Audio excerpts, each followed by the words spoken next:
Thank you, Madam Ministers, for being here. And my first question is, Minister Ng, one of the things that's been a real problem with small business is the original programs that were rolled out were landlord approved. And that put a lot of small businesses in dependent relationships and actually abusive relationships at times, given some of the market conditions, not only just in mid-range cities like myself in Windsor, but larger ones and even smaller ones. Can you tell me why it made the landlords actually the boss of helping small businesses, and where did that logic come from, and how is that going to be fixed now? Because they still have so many small businesses that are right on the brink, and so it's been about a year delay for help for them because of this, I guess, strategic decision, which has not really been helpful. Well, thank you so much, MP Massey. It's wonderful to see you, and boy, you and I used to serve on that committee together, so it's even more wonderful to get a question from you. But thank you very much for that. I mean, right from the very beginning, we want to be sure that this important fixed cost, particular rent, because we know how big of an expenditure that is for businesses every single month, and with revenues going down, how difficult it was going to be for them. And I just want to remind everyone that, of course, I mean, rent is not an area of federal responsibility, but rather one where we must work with our partners at the other orders of government, which we did.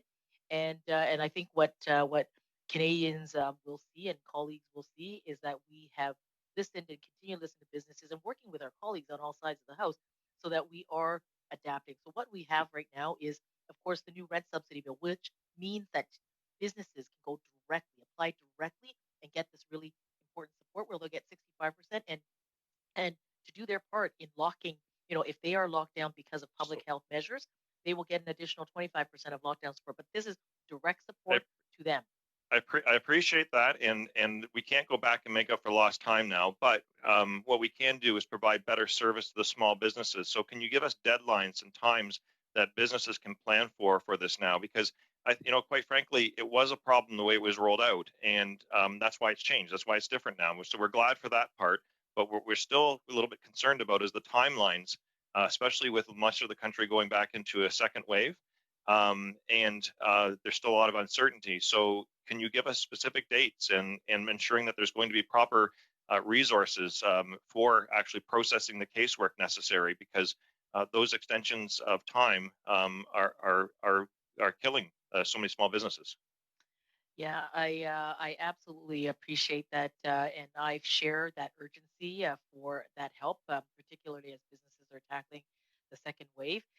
We, of course, passed C9 just last week, and it's in the Senate now. We hope that it'll get through as quickly as possible. I want to remind businesses and colleagues, of course, that it will be backdated until September the 26th, and it's going to go through a system that that is very similar to the wage subsidy. So many businesses who are going through the wage subsidy through the CRA portal, they're going to see a lot of familiarity. We want to make this easy for businesses so they can get access to this really important support.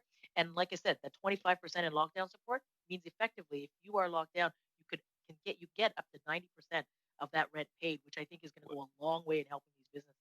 Yeah, as long as they can stay alive, that's the key thing. So I want to move down to Mr. Masse, please, with regards to broadband. I know that you recognize that this, they've been waiting for decades.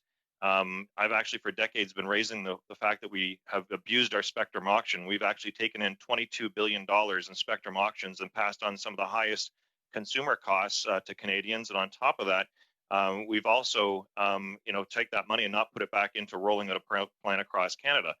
We have a spectrum auction now that's delayed. Can you tell us why it's delayed and why are we not using the spectrum auction to facilitate more broadband rollout right now? Again, both Liberal and Conservative governments have benefited over $22 billion. We've had limited competition. And I would argue, like Maxime Bernier came to this committee before and said he had a plan for Canada. It didn't work out too good. So when can we see the spectrum auction actually used to facilitate penetration and also affordability? If we build systems that people can't afford, we're actually further disadvantaging people. And that is a significant disadvantage to rural, remote, and also lower income Canadians that can't compete for school, can't compete for business, and they're also left behind in the social realm because they can't get on and use the type of infrastructure that's necessary. And lastly, a responsibility about the government as we get rid of bricks and mortar and put stuff online. We saw through immigration policies how it actually hurt people because they couldn't actually do it quick enough. Madam Chair, how much time do I have to respond? 30 seconds.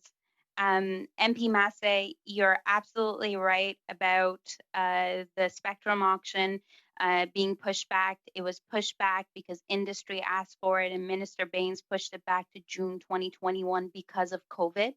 You're also absolutely right about the need for access, quality, as well as affordability. What the Universal Broadband Fund is going to do, particularly for backbone projects, is require an affordability component and an open access component. Thank you very much.